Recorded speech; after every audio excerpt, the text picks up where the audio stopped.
Welcome to episode 12 of the Success Show podcast, where we dive deep into the stories and expertise of extraordinary individuals shaping the landscape of their respective fields.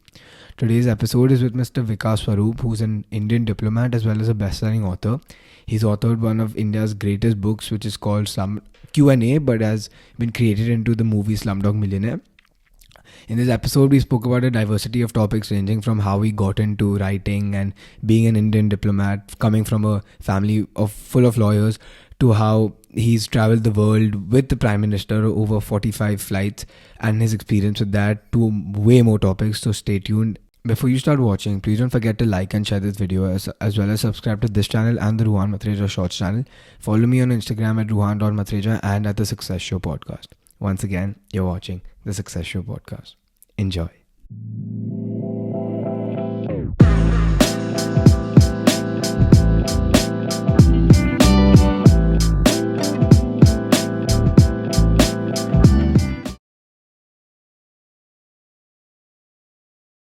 Hi, sir. Thank you so much for being on the show. It's an honor to finally have you, after so long, the emails back and forth and then these messages, right from, me trying to contact you at JPIS to now. It's really an honor and a pleasure to finally have you on the show. I've been really excited about this episode. So thank you so much No, for thank making you, up the Rohan. time. Thank you for having me on your show. Still remember our meeting at JPIS in Jaipur, and then you told me that you have started your own podcast, which is very creditable for someone as young as you Thank to you get so into much. this sphere, which is very. I mean, the whole world is now, I think, moving along on podcasts. So Yeah, you yeah. will definitely have an early mover advantage. Let's put it this way. So it's a pleasure to be on your show. Thank you. Thank you so much. How are you doing? I mean, it's been a All long time well. since we've spoken, so Yes, that's true. But we've kept in touch, and I yeah, think I'm took glad. 2 or 3 because I was traveling, etc. But finally, we Yeah, were able to find this slot, which is convenient for both you and me to have this yeah. conversation. I'm really grateful. Thank you. So, before I get into any in-depth details about your journey, I would love to know a bit about your journey as a diplomat in diplomacy, and all the way to becoming such a renowned author of books like Slumdog Millionaire, which has been turned into a movie. But can you just tell me about how your journey started in diplomacy all the way to being an author, and how did it all happen, basically? So it's not a very unusual journey. I think it's a journey that many people have undertaken. Yes, many have not, gone on to become a best-selling author, but that's a different story. So I come from a city called Allahabad, which is now, as you know, known as Prayagraj, which is famous in the world for being the. Not only it has given India the maximum number of prime ministers, but it is also famous for hosting the biggest human gathering on the planet, something known Hmm. as the Kumbh Mela. And the Yeah. Mahakumbh, comes once every 12 years. And at that time, about 130 million people only turn up on the banks of the Ganges River to take a dip in the confluence of the Ganges, the Yamuna, and the Saraswati rivers. Because, in our mythology, it is supposed to be the holiest of holy periods when all your Yeah. sins are washed away if you take a dip in the river at that particular point in time. So Allahabad is famous for that. Allahabad is Yeah. also very famous for its university, Allahabad University, which at one time used to be called the Oxford of the East. So I was born in a family of lawyers. Everyone in my family is a lawyer. My mother was a lawyer, my father is a lawyer, my grandfather was a lawyer, my uncle was a lawyer, my aunt was a lawyer. Everyone was a lawyer. So technically speaking, it would have been very natural and normal, for me to follow in the legal profession. But my Yeah. mother was fed up with all the legal conversations that would happen at the dining table every evening when everybody would start recounting what happened in that particular courtroom. So she's decreed that if any one of her 3 sons joins the legal profession, she'll throw him out of the house. So neither me nor my brothers joined the legal profession. And for me, the choice was, you know, you are growing up in an India when the sky is the limit. There are thousands of professions available to you, including being a professional influencer or a podcaster. These were not available when I was growing up. You could either be a doctor, you could be an engineer, you could be a lawyer, you could be a teacher, uh, or you could be a civil servant. I mean, these were about Yeah. the 7 or 8 professions that were really available. Hmm. And my bent was always towards public service. So, at a very early age, I decided that I will be a civil servant, and I started practicing for the civil service examination. In fact, in my graduation, my BA, I took the subjects very strategically, aligned with my goal of joining the civil service. So I took psychology, philosophy, and modern history. And I appeared Okay. for the Indian Foreign Service. I appeared for the Civil Services examination, and I was very fortunate to get into the Indian Foreign Service in 1986. So that's how my diplomatic journey really started. At that time, when I joined the Foreign Service, I really had very little idea of what the Foreign Service was all about. I was motivated primarily because of all the reading of all the books that I had read, till that time. Yeah. And I had read a lot of books by Western authors. The usual, growing up, it was Enid Blyton, then it became Earl Yeah. Stanley Gardner, James Hadley Chase, Agatha Christie, Desmond Bagley, you name it. And, they all talked about very exotic places. And I think that inculcated in me a sense of wanting to see the world and of wanting to experience what other cultures, other communities look like. And I Yeah. think it was motivated by that interest that I joined the Indian Foreign Service in 1986. My diplomatic career spanned 35 years. It took me to a whole lot of places, starting with Turkey, my Congratulations. first posting where I learned the Turkish language. And then from Turkey, I came back to Delhi. From Delhi, I went to Washington, D.C., where I served as a special assistant to two outstanding ambassadors, Ambassador Siddhar Shankar Ray and then Ambassador Naresh Chandra. From Washington, D.C., I went to Addis Ababa, Ethiopia, which was also a very, very interesting experience, particularly because the Ethiopia Eritrea war broke out within a year of my posting having begun. So from Addis Ababa, I went to London, and it was in London, really, that the first seed of trying to become a writer was planted in me. Uh, Yeah. there were two inspirations. One was, of course, being in London itself, which is such a hub for the world of English language publishing. And the second was that some of my contemporaries in the Indian Foreign Service had started writing fiction. So they acted as an inspiration for me. And I said to myself, I said, do I have a novel inside me? Can I also become an author? And then that's when Yeah. I decided that, I had this idea for a brand new story, a very unique story of writing about a protagonist through the medium of a quiz show. And that's Yeah. how Q&A was born, which later became Slumdog Millionaire once the film came out. So that's really started my journey as a writer. But after London, I came back to Delhi once again. I became the chef de cabinet to the foreign minister of India, Mr. Natwar Singh at that time. From London, then I went to South Africa, Pretoria as deputy high commissioner. From Pretoria, I went to Osaka, Kobe, Japan as Consul General of India. From Japan, I came back to Delhi and I became the official spokesperson. In that capacity, I traveled with Prime Minister Modi and with the External Affairs Minister, Mrs. Sushma Swaraj, on every flight that they took outside India. So I really went on about 40, 45 trips with the Prime Yeah. Minister and the Foreign Minister of India.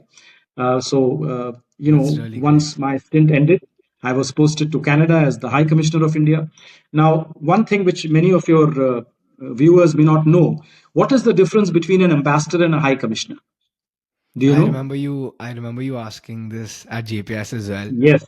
And So practically I don't basically, think anyone knew a it. high commissioner and an ambassador are exactly the same people, except in a Commonwealth country, the ambassador is called the high commissioner. But in a Yeah. non-Commonwealth country, the ambassador is called ambassador. So the Ambassador. Indian ambassador to, let's say, Washington, D.C. will be called ambassador, but the Indian ambassador to the United Kingdom in London would be called high commissioner because UK, as you know, is a Yeah. Commonwealth country, whereas America is not a Commonwealth country. So I came back Got it. to Delhi from Canada, where I was High Commissioner as Secretary West. And Secretary West is a very important position. It's a top level position. I was responsible for relations with Europe, with Central Asia. I was responsible for the entire United Nations system. I was in charge of the protocol division, of the legal and treaties division. So it was a pretty hectic period, except during Yeah. my tenure as Secretary West, we had the pandemic. And because of that, I could not really travel as much as my some of my predecessors have done. And then I retired from the Foreign Service on the 30th of June 2021. So that really, in short, it was my journey as a diplomat. And I Yeah. mentioned to you, my journey as a writer began when I was posted in London. I call myself an accidental writer because I never really thought of myself as a writer. Growing up, I always thought of myself as a reader. And I read Yeah. really anything and everything that I could lay my hands upon. It was only when I was posted in London between 2000 and 2003 that the writing bug sort of bit me, and I Yeah. traversed the path of becoming a writer. Of course, when I wrote this book, I had no expectation of success at all. I thought I was writing a very Indian book by an Indian for an Indian audience, and I had no idea that this book would appeal to people from all across the world, because now that book has gone into 47 translations, including languages Yeah. like Uzbek and Uyghur and Arabic and Persian and all those. So anything from Arabic to Uyghur, the book has been Mm. translated. I think you've had a really great journey filled with a lot of ups and downs and a lot of variety of, in terms of traveling to many countries with the Prime Minister of India, to even writing books and, being translated into 47 languages, like you just said. I mean, how did it feel, once all this took off, especially with Q&A? How did it feel to have, to basically be an award winning author and have this book translated into 47 different languages? So the American ambassador in one of the postings that I was, he told me jokingly, he says, "We have interlocutors, we diplomats have interlocutors, but you have fans." Which was a funny way of putting it. But yes, certainly, I think what I would say is that even though I primarily considered myself a diplomat and writing was just a passion that I pursued in my spare time, and that is why, I wrote my first novel in 2003 when I was posted in London, and my latest Yeah. novel has come out in August 2024. So in 21 Yeah. years, I've just written four novels. And the reason for that is, for me, the work came first. If my day job did not allow me the luxury of creating in my spare time, then I just gave it up for that moment, because for me, that was very important, that, I do full Priority. Yeah. justice to my job as a diplomat. And if Yeah. I find the time and the space to write something, I would write, not cheating from work. But if I do not find the time on the space, I will not write. And that's really what happened. My novel previous to this one was The Accidental Apprentice, which came in 2013. And then for 11 years, the thought of writing fiction did not cross my mind because, as I said, I was so busy. It was a very hectic period. Only Yeah. after I had retired, I found the time and the space to start creating again. And I came out with this new novel called The Girl with the Seven Lives, which Yeah. I think I also spoke when I visited your school Yeah. in Jaipur about. So, yes, I think what my writing career has done is it opened up many more doors for me than would open to me just as a diplomat. To give you an Yeah. example, I was posted as Consul General of India in Osaka, Kobe, Japan. And a normal consul general, my predecessor, for instance, was invited by about 7 or 8 Japanese universities to come and talk to them about India. But because I Yeah. was the author of Slumdog Millionaire, I was invited by 50 Japanese universities. That is the That's amazing. difference. And they all said, "Please come and talk about your novel." And I said, "No, I will come and talk about India. But in the Q&A session, if you want to talk to me about my novel, I'm happy to answer those questions." So basically, Yeah. I used my so-called fame to open more doors for me as a diplomat, more doors for India as a country. I mean, that's how what should I say, leveraged the notoriety or the fame that I acquired as a best-selling author. Yeah, but I also think that's a really smart way to, leverage that fame, because it also presents you with new opportunities and new paths for you to even continue. You may find something else also that you're passionate about. How writing came No, out. no, absolutely. And as you know, I always say that, one must always use both sides of the brain, because, most people believe that you are either logical, which means you are either left side of the brain user, or you are Oh, you're right. creative, which means you are the right side of the brain user. But I think Yeah. that's a very specious distinction. A brain is one integrated whole. It's not that we use only I left side or agree. right side. We should use both sides of the brain. And that's why it's also important that we should pursue our passion, regardless of the kind of job that you are in. I mean, look at Yeah. you. You are a student. You are a full-time student. You are preparing for your boards, but you're also doing podcasting on the side. So that's Yeah. following your passion. That's chasing your ambitions and your dreams. And I think Yeah. the two are entirely compatible. Yes, definitely. I really completely agree with you on that. You also mentioned traveling, I think, over 45 flights with the Prime Minister Modi. Can you tell me your experience with him and, how it was? I'm sure you spent so much time with him. So can you tell me a bit Yes, it about was that as very. well? Let me tell you, Rohan, it looks very, glamorous from the outside. It was not glamorous I at all, know. because Prime Minister Modi is the hardest working Indian Prime Minister I've ever met. I mean, he would get Yeah. up at 5:30 in the morning and then would work continuously till 11:30 at night. And very often, when you visit a new country, Then generally in the past, what used to happen was before Prime Minister Modi, you would travel in an Air India plane, which Yeah. is meant only for the Prime Minister's travel. You would travel in business class in that plane. You would arrive at the destination. You would go to the hotel. You would check in. Maybe you would sleep for a little while. Then you would wake up, get dressed, and then start the business of the day. But with Prime Yeah. Minister Modi, it's not like that. Many times, I remember, I think it was in Uzbekistan or one of these countries that we visited. I had to sit in my suit because the first thing on arrival at Tashkent was we were going to their equivalent of the Rajghat, to pay respects to the father of their nation, kind of a thing. So you had to be on your toes all the time, which meant even sleeping on the plane in your suit, not in your night suit. But it was all in a very good cause because the kind of relationships that India has forged under Prime Minister Modi with all these countries. He has gone to countries where no Indian Prime Minister has gone for 30 years, 40 years. Yeah. So So it it was was very pretty interesting, and exhausting. it was very good to see the amount of respect that India is now getting on the international stage. Because don't forget, when I joined the Foreign Service in 1986, India was Yeah. seen really as a sleeping elephant. As a country which had a lot of potential, but which was not able to actualize that potential.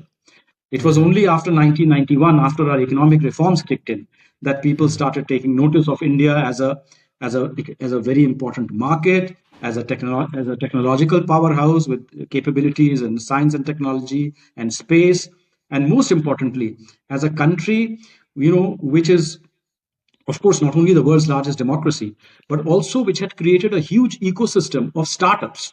Today, India has the Yeah. third largest startup economy in the world. And I think Yeah. that is something, which did not exist 35, 40 years ago. Yeah, I think there is a lot of change that's come into India. Overall, I think it's a combined effort from everyone. But of course, kudos to Prime Minister Modi for taking the country forward.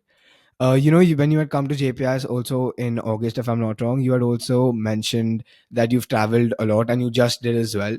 So, I mean, what insights did you gain, about different cultures and, what were some key valuable insights that you were able to, take home with you after every Right. trip? And I think you also mentioned that your daughter had changed over, I think, 5, 7 schools or even more because of your My son, work. yes, Yeah, yes, sorry, your my son. younger Yeah, son Varun.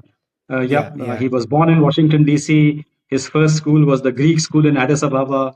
His second I school was remember the this. British school in London. His Yeah, third school was Sanskriti in Delhi.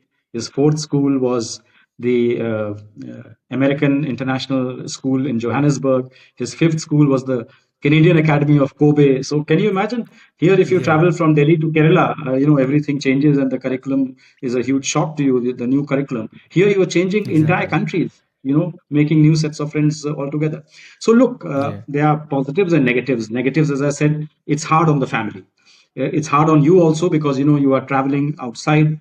You are living thousands of kilometers away from your loved ones. Sometimes your Hmm. immediate there are postings where even the family is not allowed to join. For instance, in Afghanistan, at one time, it was a non-family station because the security situation was so bad that Yeah. only the principal was allowed to go there, and spouse and children were left behind in Delhi or any other city wherever they were from. So anyway, what I would say is that living in the working in the foreign service, being posted to different countries as a diplomat gives you a Yeah. lot of insights which you do not get as a tourist. As a tourist, when you visit a country, you visit for maybe a week or 10 days, maybe 2 weeks. You get a very surface impression of that country. But Yeah. when you Yeah. live in a country for 3 years at a time, then I think you understand that country at a much more deeper level. You understand what makes that country tick. You try to understand the DNA of that country. And most importantly, I think what happens is you develop a comparative yard scale. For instance, now when you're posted in Africa, for instance, you see Hmm. where Africa has gone wrong. You know why they could not achieve as much as India has achieved. And then when you are posted to Europe, then you see where Europe has gone ahead, why India has not gone as far as Europe. In some aspects. So you develop a comparative scale. You learn to appreciate the things that you have done well, and you also learn to appreciate the best practices from other countries, which can be Yeah. implemented in your own country, so that we can Exactly. also get that same standard of living. So I think that Yeah. is the good thing. And the other thing that happens is you really become a global citizen. As I Yeah. had mentioned when I visited JPIS, that, in India we have that old story of the Kopanduk, the frog in the well. Yeah, This is yeah. the frog that lives in a well and only looks at the little circle of sky above and thinks that's Can't the see whole anything universe, else. Yeah, because it cannot see anything else. It cannot imagine that there is anything apart from that well and that little sliver of sky. Only when it comes out of the well, it realizes, oh my God, the well was just a tiny little space. And look at how vast the earth is and how vast the yeah, sky is. So it changes your whole outlook. And I think the same thing happens with the foreign service. When you live in different cultures, when you interact with people from different cultures, different countries, different communities, then you learn to appreciate what humanity is all about. And then you also learn to yeah, understand and appreciate what are the things that bind us together as human beings, even though we may belong to different countries, but there are some certain fundamental things that bind us together as humans. And also as diplomats, you learn to believe in the power of collective action, because there are many problems in the world, such as international terrorism, climate change, yeah. global health, pandemics, which cannot be solved by a single country working alone, because virus will not respect your borders and your walls. It will come in despite you can erect as much as big a wall as you want, but the virus will still come in. So basically you learn to appreciate the value of collective action, and you learn to understand the value of diplomacy, that only there are certain international problems such as international terrorism, such as pandemics, such as climate change, which can only be solved by all the countries working together, Yeah. in a spirit of give and take. Because without that, we are all doomed. We are all, as they say, sailing in the same boat, as it were. And climate change, I think, represents probably the biggest threat to The whole world, I think. humankind. To Yeah, Yeah. without a doubt.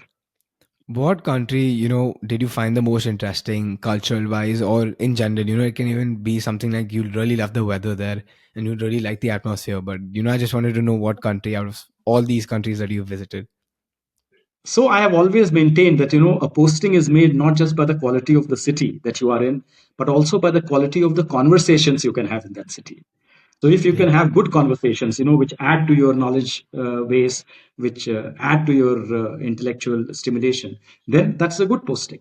But if you are in the most beautiful city in the world, but you're not having good quality conversations, then I don't think that's a great It's posting. not So adding because value to I your always life. had Yes, I always had a sense of curiosity. And that is why I have enjoyed each and every posting, whether if I was in Turkey, or I was in Addis Ababa, or I was in London, or I was in South Africa, or I was in Yeah. Japan. I have enjoyed each and every posting, because I think every country has something unique to offer to you. Every country Yeah. has something unique. In South Africa, for instance, I was able to see how this rainbow nation is getting along, because as an undersecretary, I handled the transition in South Africa from apartheid to a free country. And I was very curious to see that this nation in which the blacks had been oppressed for so long, how are they managing to take everybody along in the spirit of Yeah. Nelson Mandela, because Nelson Mandela believed in reconciliation, not revenge. And I think that was a very powerful message. So I enjoyed Yeah. that posting. But if you want to ask me which I felt was the most unique posting, I think it was Japan, because Japan has truly a very unique culture. It's an amazing culture, and the way they have integrated the old and the new, the ancient and the modern, is something truly praiseworthy. I mean, if you go Yeah. to Kyoto, you might be back in the 16th or 17th century. There's a street where all the houses are exactly like they were in the 16th century. But how do you reach Kyoto? You reach Kyoto by a bullet train. So Yeah. that's the combination of the ancient and the modern. Yeah, I think this is a very unique viewpoint that you've told me about, because a lot of people would just see countries about the weather or how in general how the people are, but I think what your bar is the curiosity that the Yes, amount of curiosity that exactly. you're able to get out, and I think that's something Correct. really unique, and I think Yeah, I'd because also you see, kind of no, absolutely. Because yeah, many people would decry certain country. अरे उस country में क्या रखा है, that kind of thing. And the yeah, way to look exactly, at it, no, उस country में क्या क्या नहीं रखा है. I mean, every country has something unique to offer to the world. In Ethiopia, for yeah, instance, you have these amazing churches of Lalibela, rock cut churches, which are yeah. hewed from a single piece of rock. But because they are in such a remote part of Ethiopia, I mean, if they were in, let's say, in any Western country, they would be the eighth wonder of the world. So I also wanted to touch upon the point of social media nowadays. It's just an upward trend. But what do you think the impact of social media is on diplomacy? If you can just briefly tell me, because I know there Yes. is definitely a huge impact that is Oh, it's there. a So very, very huge impact because you see, in the past, diplomacy was seen as a very esoteric thing which was conducted by groups of professional diplomats sitting inside closed rooms without any interaction with the outside world. There would just be a press release that would be issued to tell you, in very short what happened, and the bulk of it was really hidden from the public. Diplomacy was not very transparent. Let's put it this way. It was considered yeah, very opaque, and that's why there was a certain mystery about diplomacy. But I think in today's world, in the era of WhatsApp and Instagram and Twitter, all that has changed completely. Now, a lot many more actors have joined diplomacy. Diplomacy is not just conducted only by diplomats. Diplomacy is also conducted by business people. Diplomacy is also conducted by NGOs. Diplomacy is yeah, also conducted by civil society. And diplomacy is sometimes even conducted by non state actors, by terrorist groups also, where they are trying to recruit people online. So a lot yeah, many more actors have now come into the sphere of diplomacy than what was in the past. And the second thing is diplomacy has become much more transparent. Now it is happening in the public eye, and now yeah, if you see, people are, as the meeting is starting, the cameras are inside the room, and then you have, yeah, let's say, two prime ministers are meeting, and both the prime ministers are giving their own readouts of what they have discussed, and how things have happened. So, from that point of view, diplomacy has become much more open and it has become much more participatory, and I think that is something good because as they say, sunlight is the best disinfectant. So, the more you conduct things in the open, the more I think people will feel reassured that there's no secret deals being done. Everything is out in the open, and they feel yeah. that they are also party to what is happening. So there is a sense of public involvement also. Yeah, I think then that also makes other people, feel that, as even like a democracy where it's based on votes, I think it also makes the country feel that, we are involved in something or the other and, we are aware of what's happening. So I think Yes. social media also has its good points and bad points to it for Yeah, everything, of like course. everything The does. bad points we already know. Yeah, Yeah, there's so much of fake information floating controversies around. and yeah, Yeah, exactly. controversies, and in fact, I have said that the biggest danger today is not so much from terrorists as it is from the graduates from the University of WhatsApp, because these are people who are ready to believe every fake news or information, That is misinformation every that forward. comes to them on WhatsApp, and before you know it, they have forwarded it to 50 other people, and that's Exactly. how fake news circulates. I mean, let's not forget, people have lost lives. There were, if you Hmm. remember, there was rumors of a group of child abductors traveling in a black car. And when villagers heard about this, they stopped the first black car that was coming, pulled out the people, and lynched them to death. So this is a place where WhatsApp actually led to physical, violence and deaths. Yeah. And after that, WhatsApp restricted the number of forwards you can do from India to just five. Yeah. I think that is one small step to a large problem, but I think there are also other ways that we can definitely tackle this. Absolutely. I think people like you have to be fact checkers. We have Yeah. to take everything not just on face value. We have to delve deep into it. And if it appears too good to be true, then it probably is. I think that Yeah. adage holds good. If it appears I've to be heard too that a good to lot. be true, it probably is. Because look at the number of Yeah. scams that are happening. So you get a call, oh, you have just won a lottery in a random Yeah, this draw, is happening a lot. and yeah, Yeah. click one on your phone if you want to claim 100,000 rupees. You have to understand, why the hell would somebody give you 100,000 rupees when you did not participate in that lottery? But people are Yeah. just willing to believe anything that comes to them. Yeah, I think a lot of old age citizens also get calls that your son is arrested and you have to pay Oh this, yes, or yeah. there are drugs Even found Prime in this Minister has spoken parcel. about it in Man Ki Baat. Yeah, Yeah, absolutely. yeah. So, can you also share any interesting challenge that you faced in your diplomatic career and how you dealt with it? Any interesting personal anecdote that you can share? Yes, yes, there have been many such instances. So let me tell you what happened when I was posted in Addis Ababa. As I mentioned to you, within a year of my arrival, the war between Ethiopia and Eritrea broke out. And Ethiopia and Hmm. Eritrea, I mean, they were actually brothers who fought against a common enemy, the Mengistu regime in Addis Ababa. And but later on, as I said, they fell out among themselves, and war happened, broke out between Ethiopia and Eritrea. So at that time, we had 400 Indian professors who were teaching at Asmara University in Eritrea. They were recruited by the government of Eritrea and they were teaching there. And once the war broke out, we tried to advise these professors. We said, look, the war is happening now, and we have no idea when this would end. So perhaps you might want to return to India. And all of them refused. They said, nothing doing. We don't think this war will last very long. Everything is fine. So anyway, periodically the ambassador, I was the number two in Addis Ababa. Periodically the ambassador would send me to Asmara to go and talk to these professors and ascertain their welfare. So on one of Yeah. these trips, I was told to go to Asmara and find out how they were doing. So Ethiopia had stopped direct flights to Eritrea, and Eritrea had done the same thing. So there was no way of flying directly from Ethiopia to from Addis Ababa to Asmara. So the route Yeah. was I was traveling Addis Ababa to Djibouti, and from Djibouti I would was going to travel to Asmara. So my flight took off from Addis Ababa and landed in Djibouti, and next day was my flight to Asmara.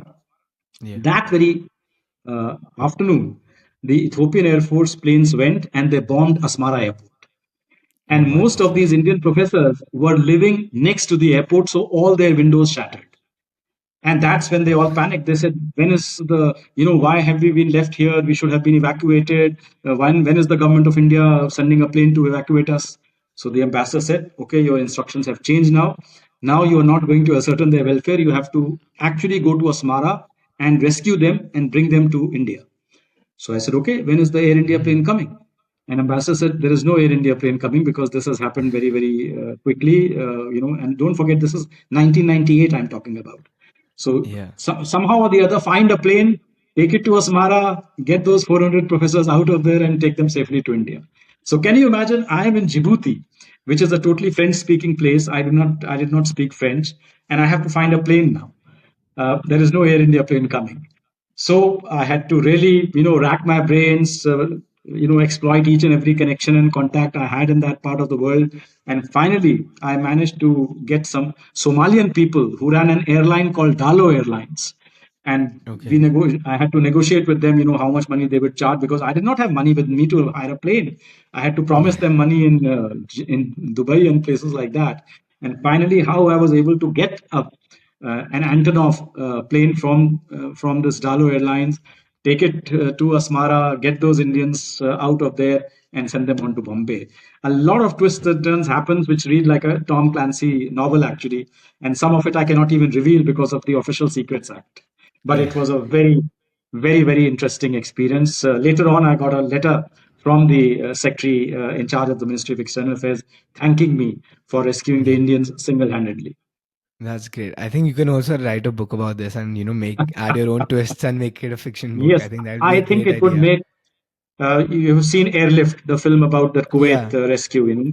This would Yeah. make an equally gripping narrative. I can tell you straight away. Yeah.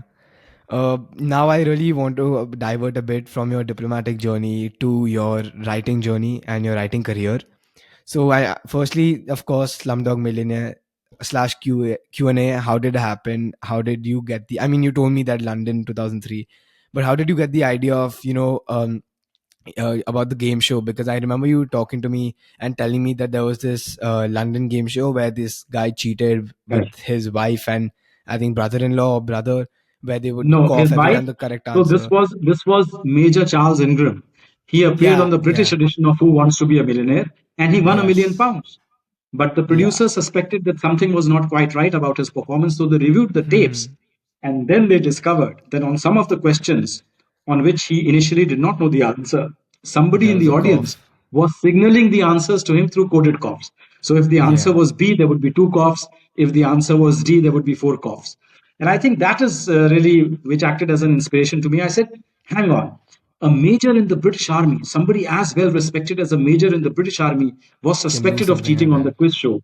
So why Yeah. not have a story based on a quiz show, but with a contestant who would definitely be accused of cheating? So I dreamt up of this 18-year-old waiter called Ram Muhammad Thomas, who appears on the biggest game show on the planet. Who will win a billion? They are offering ₹1 billion as prize money. And he Hmm. answers all those questions correctly.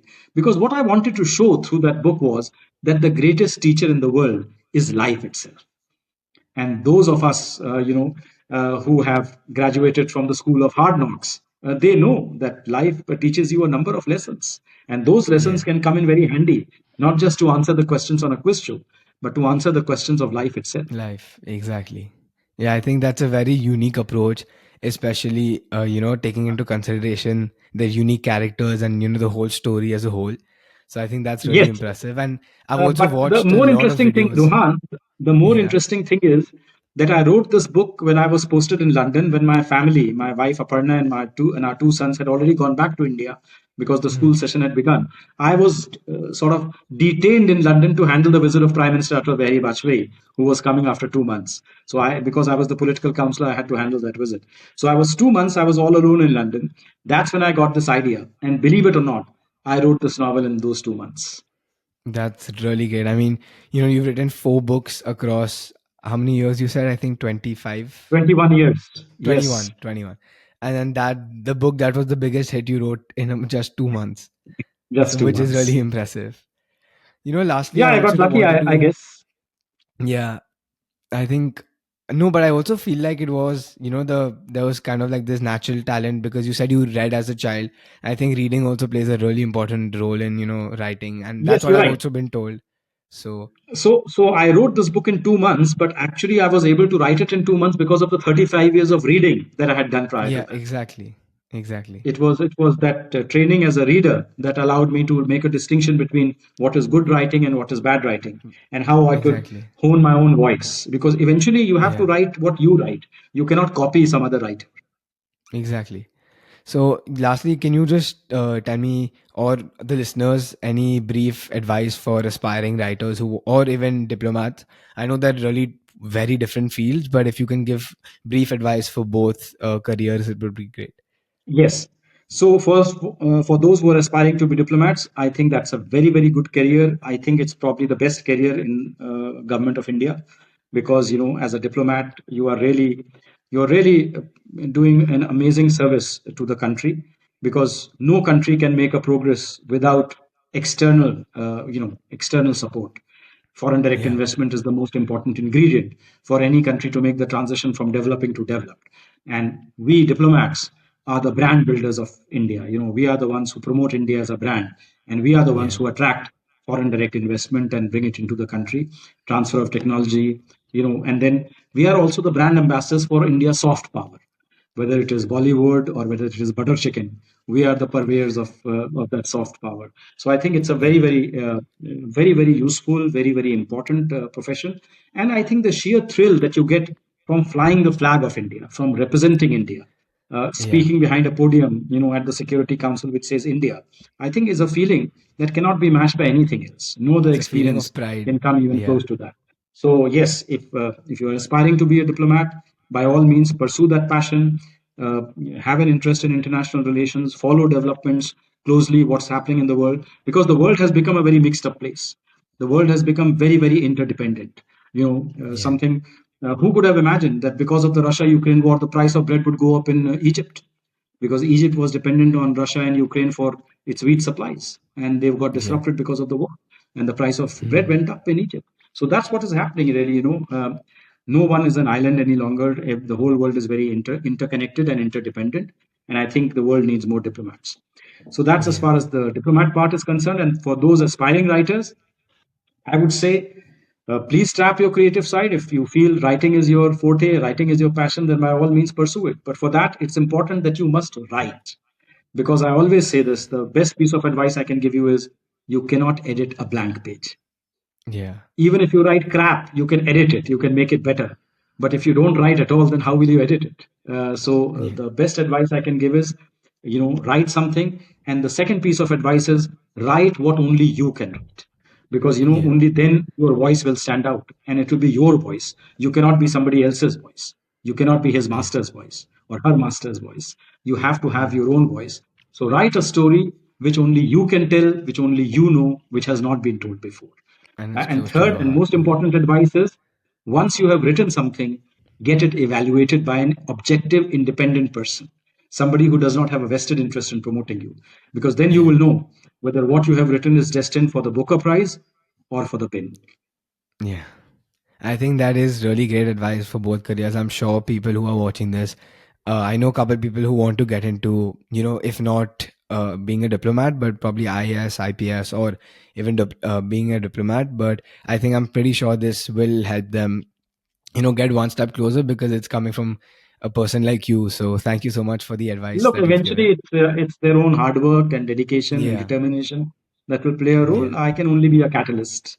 Yeah, that I mean, I'm sure you'd have pride in being able to change someone's life, even if it's 2% or 5%.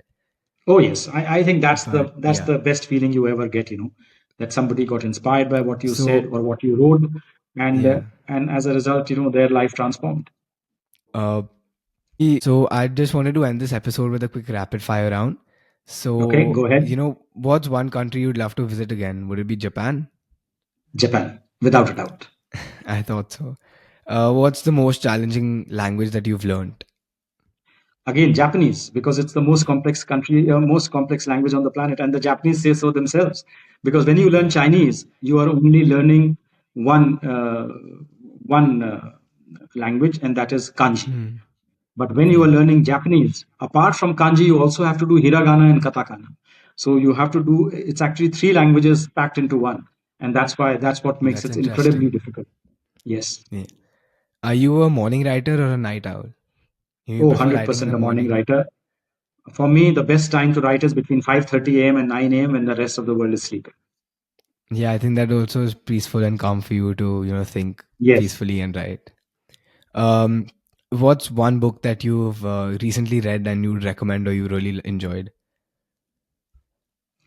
Look, I have read a number of books over the years. Let me think of the book which I have read recently. Which was the book? Yes, I read Elon Musk's biography by Walter Hmm. Isaacson. Okay, how was it for And you? Elon Musk has become a very, very influential person, especially now he's, Yeah, so close with the president of the new president-elect of the United States, Donald Trump. So I yeah, think that was a fascinating biography, and it revealed so many facets about this man called Elon Musk. yeah. What's your favorite character from any of your own novels, if you had to choose one? Well, yes. So I would choose two characters. The first character I would choose is Ram Muhammad Thomas from my debut novel Q&A. And Hmm. the next character I would choose is Devi from my latest novel, The Girl Seven with the Life. Seven Lives. Yeah. Uh, if not a diplomat or writer, what would you be? Well, in that case, I would probably be a lawyer then because, following in my family's Family. footsteps.